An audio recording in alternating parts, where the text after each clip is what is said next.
जय काली काली कपालिनी कुलवाम कुरु कुलवाम विरोधिनाम प्रचिताम भुज्यते वैशे षट्काणिके उदे। माँ काली के विषय में तो अधिकतर सभी भारतीय जानते हैं और अन्य भी देशों में और अन्य भी काफ़ी धर्मों के लोग माँ काली के बारे में जानते हैं। और भगवती काली अपने आप में अद्वितीय शक्ति हैं और अधिष्ठात्री देवी हैं और भगवान शिव की शक्ति है। शिव अर्थात कल्याण करने वाले, जो कल्याण करने वाले हैं उनकी ही शक्ति काली है। काली के विषय में और शिव के विषय में अनेकों ऋषियों ने, योगियों ने और साधकों ने बहुत सारे शास्त्रों में उनका वर्णन किया है और काफ़ी साधकों ने उनकी साधनाएं भी सिद्ध की हैं। और भगवती काली अपने आप में अद्वितीय हैं और उनकी शक्ति के आगे सारी शक्तियाँ झुकती हैं, क्योंकि जितनी भी शक्तियाँ हो, चाहे वह किसी भी देवताओं को प्राप्त हो, वह सब माँ काली की ही देन है। क्योंकि शिव की जो शक्ति है वह सिर्फ काली ही है और उनका जो प्रचंड रूप है,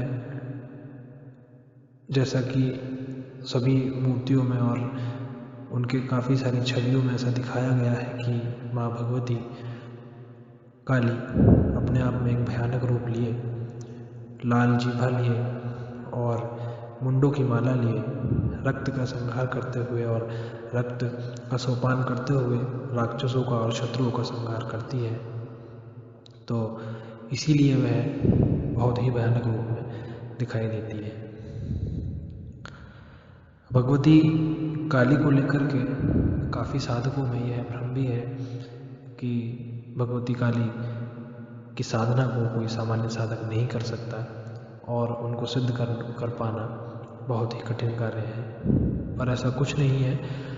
अगर व्यक्ति को अपने जीवन में शत्रुओं से छुटकारा चाहिए और धन संपत्ति चाहिए या जीवन को वह पूर्णतः सुख में जीना व्यतीत करना चाहता है और सभी प्रकार की बीमारियों से छुटकारा पाना चाहता है, क्योंकि बीमारी भी एक तरह से हमारा शत्रु ही है और भगवती महाकाली सिर्फ शत्रुओं का संहार करने वाली है और उनका रक्त पी करके तृप्त होने वाली है। भगवती काली का रूप भयानक होने के साथ साथ उनमें डरावनापन कुछ नहीं है, क्योंकि भगवती काली सिर्फ डरा उन्हीं को ही सकती है जो उनके शत्रु हैं, क्योंकि वह शत्रुओं पर अपार प्रहार करती है और उन पर आक्रामक रूप लेकर के एकदम से टूट पड़ती है और उसको रोक पाना यथासंभव बहुत ही असंभव है। भगवान शनि भी हो या शनिदेव भी हो, तो उनको भी जो शक्तियाँ प्राप्त है वह सब महाकाली की ही देन है, भगवती महाकाली की ही देन है, क्योंकि वह आदि शक्ति है और समस्त शक्तियाँ उनसे ही विचरित हुई हैं और सारी शक्तियों का ज्ञान, सारे तंत्र मंत्र और समस्त भूत पिशाच या समस्त योनियाँ माँ भगवती काली के ही अंतर्गत आती हैं। तो जो साधक माँ भगवती काली को सिद्ध कर लेता है वह अपने आप में एक बहुत बड़ा साधक बन जाता है और उसको समस्त शक्तियों का ज्ञान हो जाता है और उसके साथ साथ ही उसके जीवन में बहुत सारे परिवर्तन आने शुरू हो जाते हैं। भगवती काली की साधना में डर लगना और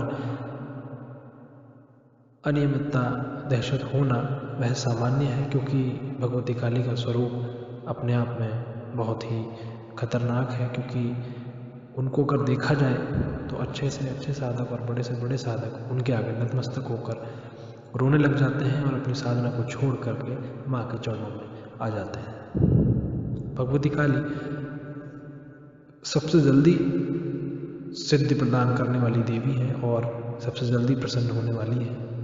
और ऐसा नहीं है कि सिर्फ तांत्रिक ही उनकी उपासना करते हैं। ज़्यादातर भगवती काली की साधना करने वाले लोग इसलिए पाए जाते हैं क्योंकि वह जल्दी ही सिद्ध हो जाती है और बहुत सारी शक्तियाँ प्रदान कर देती है।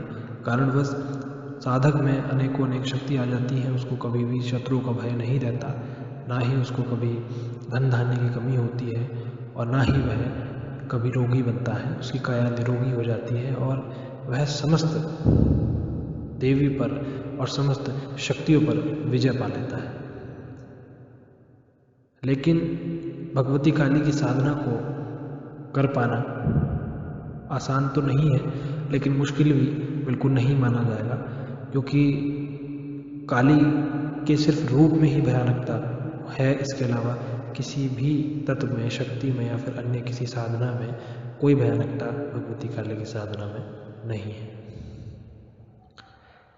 तो आगे मैं साधना के विषय में बताऊंगा कि अगर किसी को अपने जीवन में शत्रुओं से छुटकारा चाहिए, बीमारियों से छुटकारा चाहिए, उसको अपनी काया निरोगी करनी है, धन धान्य और संपत्ति सभी चीज़ें चाहिए, तो वह माँ काली की, माँ भगवती काली की साधना अपने जीवन में एक बार ज़रूर करें। मैं आगे बताऊंगा कि इस साधना को कैसे किया जा सकता है और इस साधना में गुरु दीक्षा का क्या महत्व है, वह सारी चीज़ें मैं अभी बताऊंगा।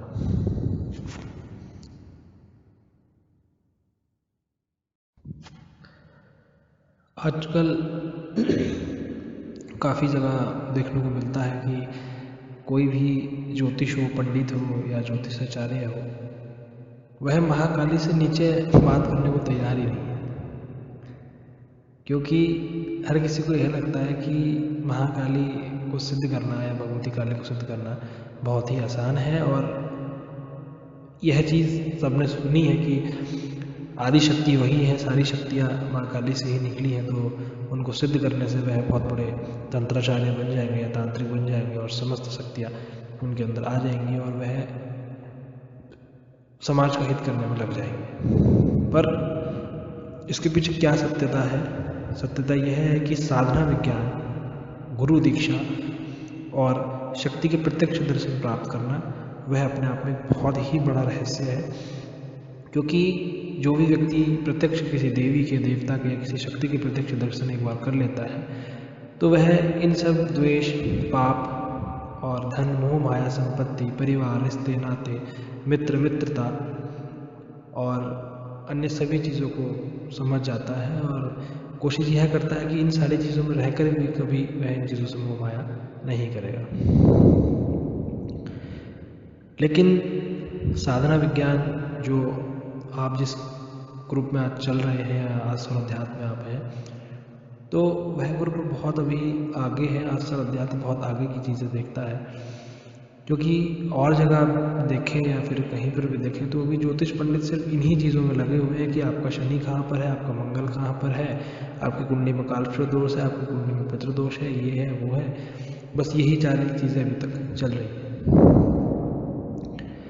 लेकिन साधना विज्ञान अपने आप में कहता है कि एक शक्ति को साक्षात सिद्ध कर लीजिए, किसी शक्ति को सिद्ध कीजिए, कोई सिद्धि प्राप्त कीजिए, कोई साधना को संपन्न कीजिए, किसी देवी का, देवता का या किसी शक्ति का आशीर्वाद प्राप्त करिए, तो उसके बाद क्या आपकी कुंडली का होगा, क्या कोई ग्रह, क्या दशा, क्या अंतर्दशा या कौन क्या आपका क्या बिगाड़ेगा।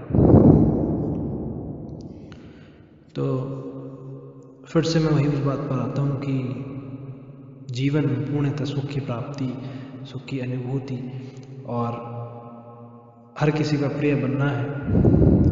आप चाहते हैं कि हर व्यक्ति आपकी बात माने और निरंतर आप प्रगति करें, और जब आप इस दुनिया को छोड़ करके जाएं तो आपका मान सम्मान और अपने लोगों के बीच में आपका नाम हो, कोई भी पीठ पीछे एक शब्द आपको बोलने वाला ना हो। तो माँ भगवती महाकाली की साधना एक बार अवश्य कर लेनी चाहिए। इस साधना को विफल होने में या इस साधना का सफलता नहीं प्राप्त हुई तो इसमें कुछ भी नुकसान होने का कोई भी चांसेस नहीं होते किसी भी तरीके से।